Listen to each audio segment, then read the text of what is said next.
We have so many stories in our lives, but our stories are not always heard. On the Hear My True Story podcast, we tell our own true stories. Before the white car parked, our head teacher had scattered. Looking at him, I could only see his tie that was flying backwards, waving at us, and he disappeared in thin air. I want to share my life story. I want to share my voice with the people because I know that just a small joke I can tell through this podcast, it will make someone smile. When you ask me what I fear most in life, I would definitely respond to you and say it's fear itself. We are fighting for togetherness. We are fighting for equal rights. We are fighting to end injustice. You don't have to be a storyteller or writer because, guess what? Life writes the best stories. Hear my true story. The episode you're about to listen to is a special collaboration between Ugandan Art Speaks Out and the Hear My True Story podcast. In this series, young poets from Uganda, East Africa, share their personal stories, dreams, and what inspired them to become poets. At Hear My True Story, we team up with like-minded podcasts to bring these untold stories to the world. We hope you enjoy this wonderful episode, brought to you by Hear My True Story and Ugandan Art Speaks Out.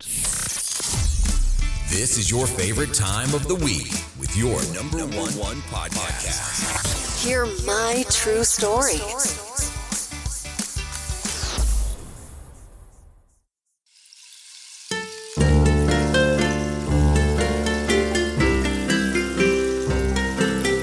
Welcome to Ugandan Art Speaks Out, the podcast that celebrates the diversity and creativity of Ugandan arts and culture.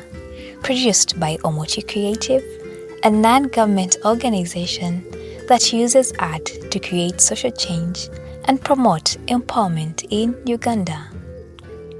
This podcast takes you on a weekly journey of discovery through the vibrant and diverse world of Ugandan art. Each episode features insightful conversations with talented artists and creatives who share their stories, inspirations, and passions. Whether you are an art lover, a curious listener, or someone looking to expand your understanding of Ugandan art and culture, Ugandan Art Speaks Out invites you now to join us on an unforgettable journey through Uganda's creative diversity. And now, let's start the show.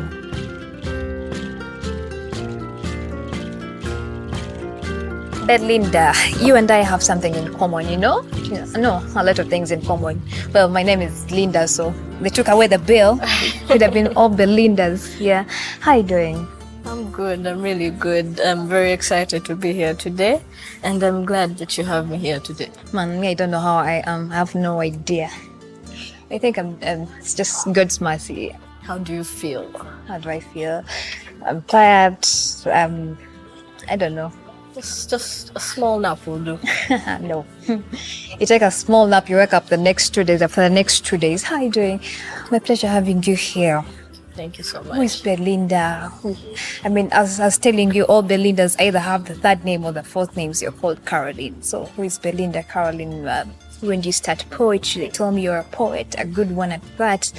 When you start this? Okay, my full name. Today, let me decide to tell them my full name. So you've been lying to them. They tell them I'm called Bill. Bill.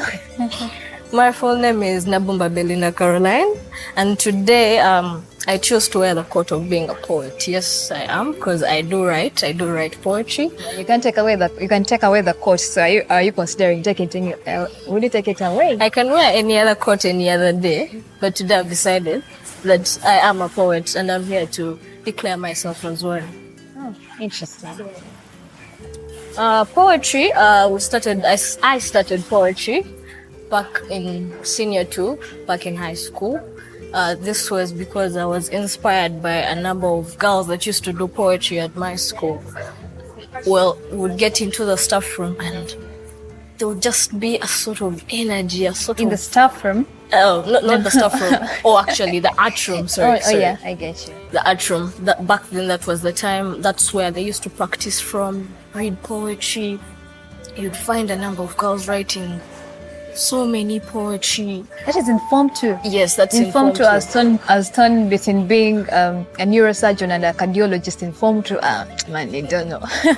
Well, actually, look at me here now. It was actually in Form 1 when I used to find these girls there. Back then, it used to be more like the Form 6. You're withdrawn. So like, you can't get to them. You can't really get to them. You're in Form 1. Yeah, I get you. So you're new, but you're taking up all this. You want to admire what kind of ambience does this school have. You want to discover what kind of clubs are there.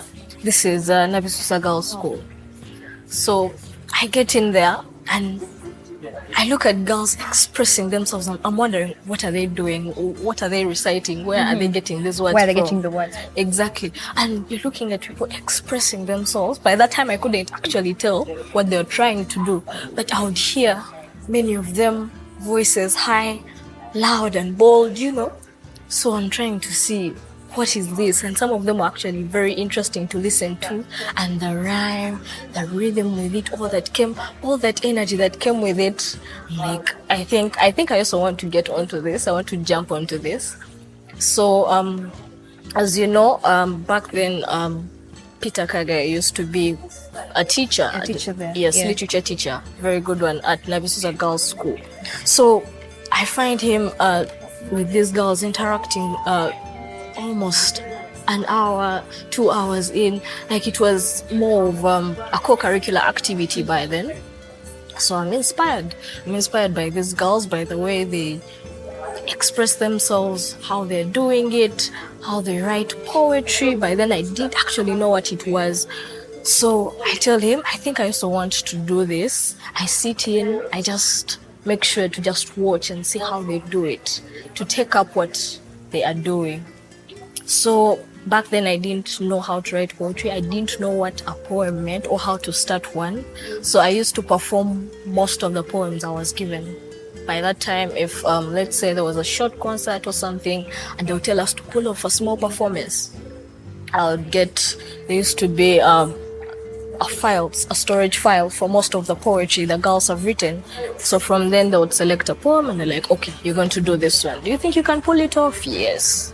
You take it up and you try your best to see how best can I perform with this poem. So it was in Form 2 when Kagai told me, I've seen something with you. I guess you should start writing your own poetry. And I looked at him in disbelief because I'm not those girls. I can't do it like them, as good as them. So Form 2 comes. My first poem that I performed was called Footpath. That was from a book, Growing Up with Poetry. I later on realized that's where it was from. So Form 2 comes and we're doing literature, we're doing poetry. Like, how do I start a poem? Well, I've got inspiration. Why can't I start? So I start writing. I start expressing myself. Writing about situations around me, situations that I see in the school, or situations from others.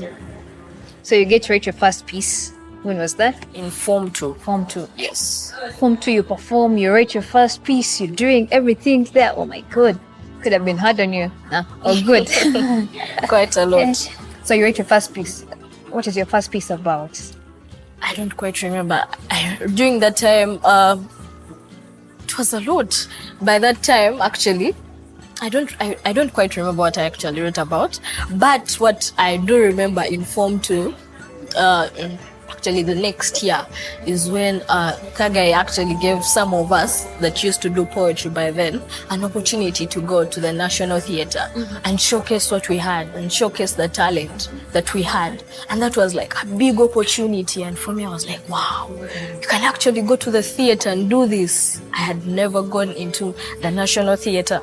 So the next year in Form 3, he set up a show for some of the young girls who had talent of poetry, that I've picked out these ones that I've seen can do poetry. And I think we did a really great job on that one. So that was the first time I ever performed. I don't remember what I performed, but there were 2 poems and I liked it. I enjoyed my time. And from then, I've been writing poetry about what I see, what I experience, and situations from which others have been. Let's talk about the moment you're going to write. I mean, where are you? Are you in your room? What inspires you to write? I mean, because to get words and you're disorganized is really, I don't think it's possible. So when do you do that? This might come off as funny, but most of the ideas for poems that I've written before came from the bathroom. Like I was having a shower. And I'm really minding my business, but suddenly something clicks. Exactly. And for poetry, it's such I don't know how to call it, but it's Sebolule once called it a spirit. He got a spirit when he entered the National Theatre, and I also guess it's a spirit that comes to you. It may not be directly. It might not be. It might take some time to come to you, but it's a spirit that gets in you and like, oh, let me write something about this. I have something to tell about this. And you just get yourself word after word, and you put in some rhyme, and you cook it up like that to make a poem. My mind is spinning tirelessly. I'm losing direction. I'm asking for clarification. Release me from the times my mind is taking me through endless episodes of anxiety of what will it be? How will I make it? Are you social distancing? Who is next? Or even, will I go back to school?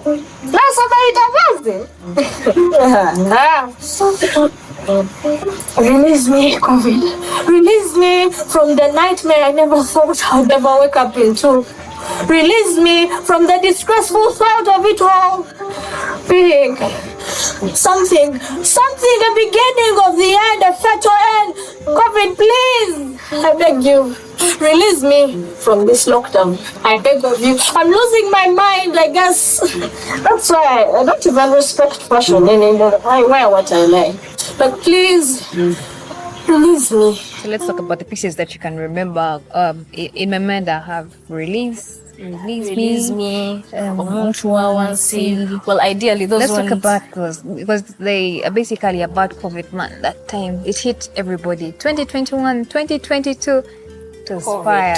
The great tragedy. Yeah. So you let me write about it. Well, I think I first wrote Omontuwa Wansi. Omontuwa Wansi, I think, was in my Form 4. What? Yes, and actually, I recycled Omontuwa Wansi and I kept a piece of it. I didn't actually remember that I had written this poem, but there was a time I was going through some of my things, and in a wallet, there was a paper, and unfolding the paper, I saw a poem, Omontuwa Wansi, and funny that this was the only Luganda poem that I had ever composed. I had never written Luganda before. I had never challenged myself to write Luganda before. But I had started Omontuwa Wansi on a full scale. So I'm like, wow, I wrote this, and I actually didn't remember I had written it. So I recycled Omontuwa Wansi, especially during the COVID period, because everyone was talking about how the times were hard. Yes, the times were hard. Some people might not have felt how hard they were because we all live different lives. It might have been hard on some people. Some people were making money, some people were suffering. That's true. So in my mind, I'm like, this poem can do a great job. There's nobody speaking out for those who are not as particularly privileged, those who are not having the opportunity of getting a basic meal in these times. So I recycled Omontuwa Wansi according to what I had already written, because Omontuwa Wansi, most times you see taxi conductors, you see like the people that sweep our roads and everything. The people who are in the grassroots that are not talked about enough. No one is talking about. So I wanted to have a representation for them. Why aren't we talking about this? They also have a will to express themselves. So that's you're wearing their coats by then. You wore their coat. I wore the coat for the people in the grassroots. Yeah, because really no one talks about them. Where their families, they're really making little money. Exactly. How are they able to live on with their lives, provide for the family, school fees, everything is there. And it's crazy, yeah? So you write Omuntu Wawansi, you perform it? Yes, I performed Omuntu Wawansi.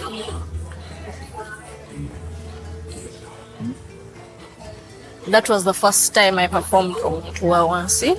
Ever since I had written it, I wrote it in my Form 4 and performed it in my Form 6 vacation. I recycled it. It's 2021, 22? 2023. So you started campus. Not yet, but soon. Yeah. So you do that and Release Me? Release Me was 2021 when the COVID situation had gotten worse. The time they had locked down the schools again. Remember, we locked down schools for 2 years. Yes, 2 years. So we didn't study.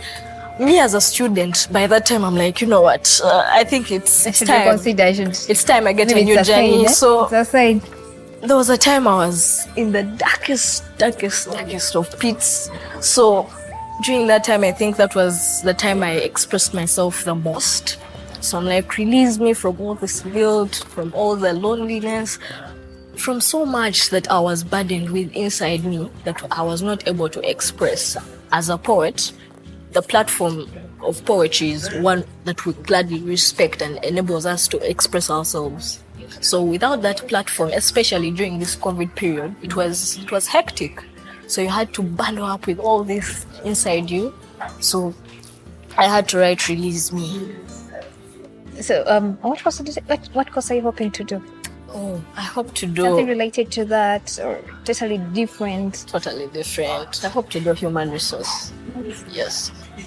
Yeah, but you can still do your skills there. I think I can. And you can do that because it's with the people, dealing with people, human resource and stuff like that. Yeah, I hope you get it if that's what you really want. Thank you. Because Muhammad told me that you do what you want. Do you? In fact, Rima has a point. In this life, you have to do it all. I think to me, it's do it all. Do it when you think you failed. Do it when you think you're successful. Just do it. When you think of doing it, just do it. And it doesn't matter the time. You can start, restart. There is really no script to this life. You know what you do today affects you in 3 weeks. Very much. So if you just do something today and you just do it, I'll carry a lesson. I'll carry a lesson. So that's why I did it. Maybe you'd be far away 3 weeks from now. You'd be far away, but because you did something today, it's going to affect you in 3 weeks. Could be negatively, could be positively. You never know, but anything can really come up. Yeah. So, how do you call yourself? People I've talked to that either political poets, social poets, and you just do whatever comes your way. Well, you just do you. Just do it all. Yeah, I just do me. Well, I don't really channel myself to being a particular kind of poet or political poet, or I do this kind of poetry. No, for me, it's a situation of what have I seen, what have I listened to, what have I experienced, what are others experiencing, and what am I getting from what they are experiencing. So, from the kind of poems I've written, it's a variety of things. It's a variety of what kind of lifestyle are these people living. What is this person going through? So poetry is not only a form of communication, because not everyone can express themselves as I am. So it's not only a form of communication, but it's also a form of relating with what others are facing. Not only relating with others, but through poetry. Kagai once told us if poetry in its best form, in its raw form, is when it's written on paper. And I gladly agree to that, because when I write poetry on my phone, it's a different kind of energy while writing it. Okay. So he told us, if you're not writing, you're a waiter. So why wait for others to see that this is the situation you're going through? Why not talk about it? So you're representing others, you're communicating to, and also it's a chance to unlock who you are. Through writing, I tend to write a lot, not only poetry, but just personal writing. Through writing, you get to unlock who you are inside. You're talking to yourself first before you talk to other people. So it's also an opportunity, a chance to unlock who you actually are. Most people don't exactly know how to do that, but to talk to yourself and then talk to others first. Most people, you're talking to me. I don't know how to do that. I cannot you don't know how to talk to yourself. You only just talk. Like me and me, we are two. There are two people inside and we're talking. So you still have meetings with yourself. You're like, man, let's do this way. Yeah, today we're doing this. Today this is Yeah, I do. So let's talk about the future. Do you consider making this as a monetization thing? Let's say career. What's a career? To get money out of this, or you're just doing it out of passion? As of now, I do poetry out of passion. I hope sometime in future I can make it. I can make it as a channel for money, for money, a monetary channel. So, but as of now, I'm doing poetry out of passion. I'm doing poetry out of what I like to do, out of love. But when someone asks me, where do I see myself in 5 years? As I've told you, in this life, do it all, do it brave, do it confident, do it with inspiration and love, whatever you're doing. Because today I can decide I want to be a doctor. I've woken up and I've decided I'm going to be a doctor. But I'll reach along the way, and I actually don't want to do this. I want to do something different. Yeah, I get it. So what I see, where I see myself in the next 5 years or in the future is I still want to stand for the strong beliefs that I stand for, that I truly believe in. I still want to be knowledgeable enough to talk for others, to be the unspoken voice of all the people that are there to be represented, I still want to have a firm ground onto my strong beliefs and make sure that we are living for the better good of us all. But one thing that is certain is that as people, we are fluid. We are here today. Tomorrow we're doing a different thing. We are totally different people because we are only fluid. We're just being ourselves, because sometimes you meet a person, they're like, you changed. No, I'm just being myself. I'm just fluid. It's just happening. Life is happening. So I'm not a dreamer. I would not say I'll be here. I'll be here in 5 years. Life will bring itself. I'm just living one day at a time. Yeah, just doing whatever you're supposed to do in that one day. Tomorrow will come and you still go with whatever the day is. Today you phoned me and we're talking about this. We're talking about poetry, just in so much. But tomorrow you'll find me and I'm a different person. I've taken up a different path. So I think that's the beauty in it, the diversity of being oneself, of being a person, of being alive. Because you experience so much, you see so much. There's so much to experience and live. So why be only one person? Why choose one thing to do in this life? There's so much to do. Yeah, something that is certain about poets is that they see things differently. Because you look at this microphone and you're like, oh, why is this like this? Or why is the other one like that? That doesn't happen with us. I don't know. Well, I guess we all have a certain perspective of what we do, how we want it. And I guess poetry does that. Also, I forgot to mention this, but not only is it a form of communication, but also people get your perspective on things. Today we are seated here, but we all have different perspectives about politics, about health, different ideas. So me coming out and talking about my perspective doesn't defeat yours too, but I know. You will understand me better and where I'm coming from. And the way you guys think, I don't know how you guys do. Because I was reading a piece the other day. This woman was writing about if it was Adam who actually picked the apple. Yeah, that it would be a day of jubilation, a day of celebration. They would mark it on the calendar. So she was writing a piece about that. But since it was a woman, so she's a feminist, of course. It's looked at in a different perspective. But if it was Adam, be like, he's our hero. He made it. Yeah. So I'm like, how did someone think about it? I mean, I cannot think about it. It cannot come in my mind. It cannot even cross my mind. Well, for this poetry journey, I was inspired to get onto the poetry journey. But on my journey, I was also learning. I learned so much. I learned from different poets, from different groups of people that were involved in the art industry, from people like Sevolule, people like Kagai. You learn to know that it doesn't only stop at poetry.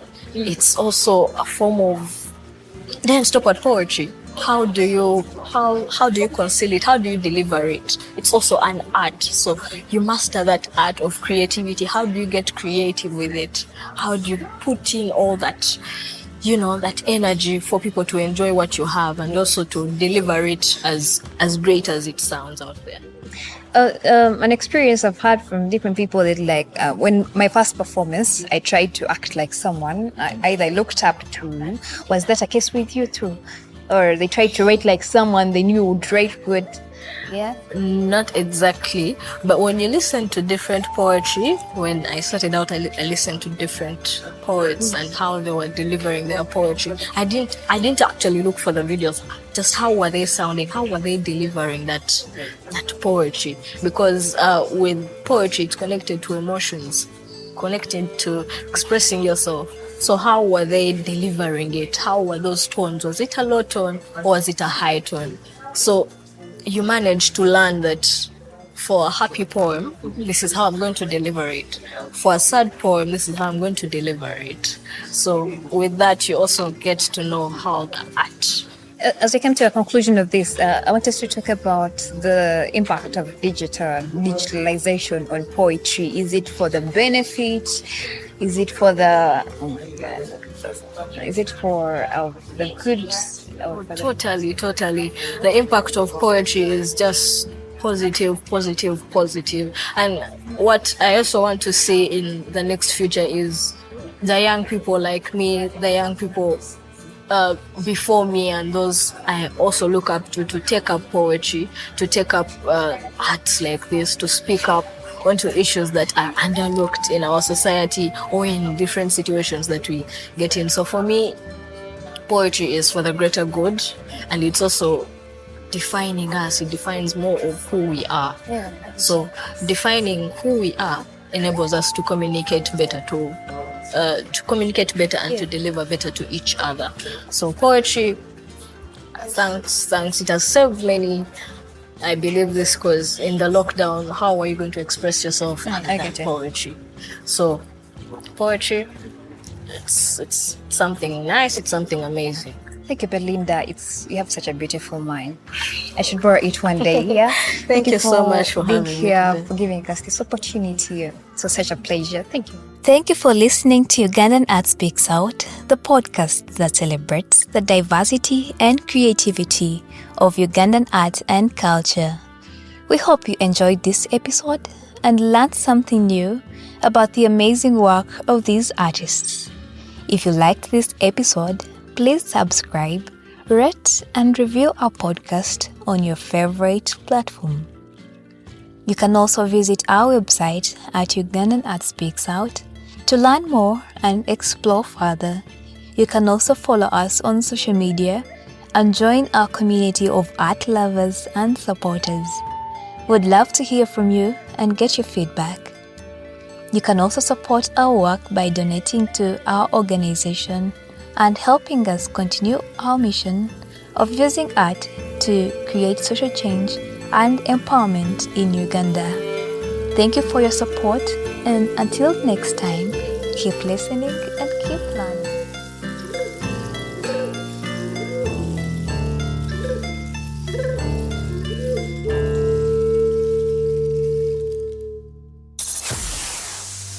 We not only have voices for a podcast, but also faces for YouTube.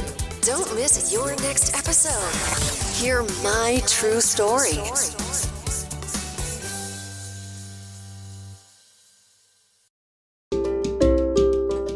Thank you for listening to our podcast, Music by Edwin Matovo, hosted and produced by Otako. Subscribe to our podcast for more stories and visit us on our website, hearmytruestory.com, for more stories. All the links are listed in the show notes of this podcast.